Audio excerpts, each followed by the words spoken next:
Needless to say, in desperation and alone on the Oregon coast, in the middle of a pandemic and a food supply shortage, I got in my truck and began driving to Ohio, an open state with minimal restrictions.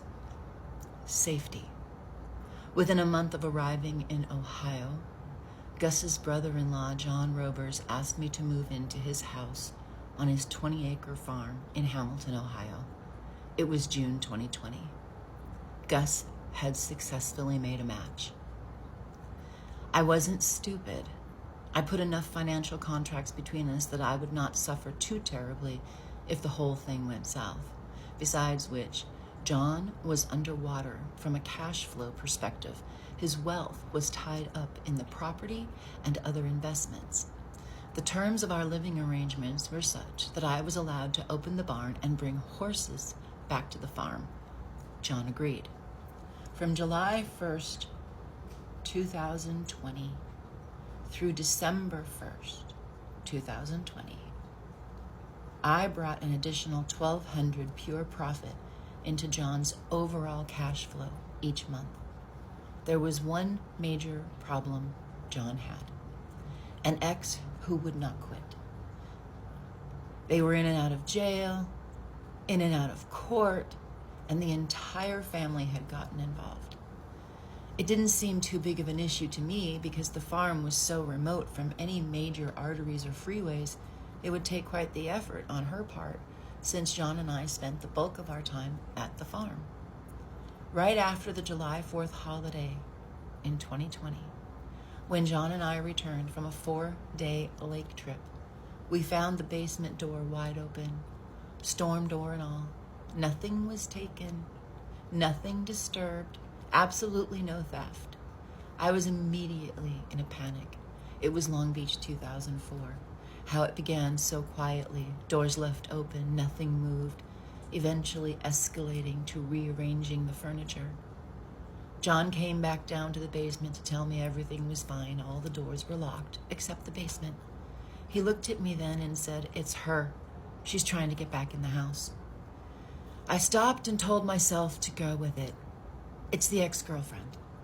After all, who would travel from California all the way to Ohio in the middle of a pandemic just to leave my basement door open?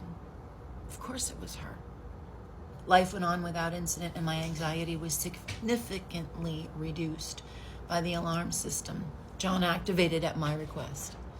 Until August 24th, 2020, when a horse stall feed gate fell off its hinges and crushed my right big toe. Everything was fine. Cincinnati VAMC ER is over a 40-minute drive from Hamilton, Ohio, so I went to the closest ER to me, which was an approved community care provider for the VA.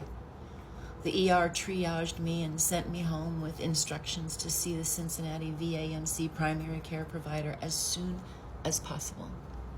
Enter Kelly Whitney, Women's Clinic Coordinator for the Cincinnati VAMC Women's Clinic.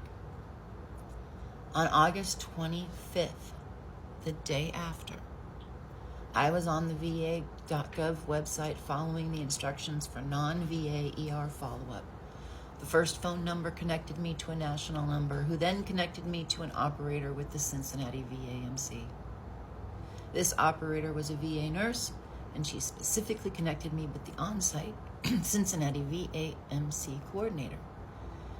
No one in the process was able to reach my primary care physician. By August 28th, I still did not have any movement forward on a referral to an orthopedic surgeon.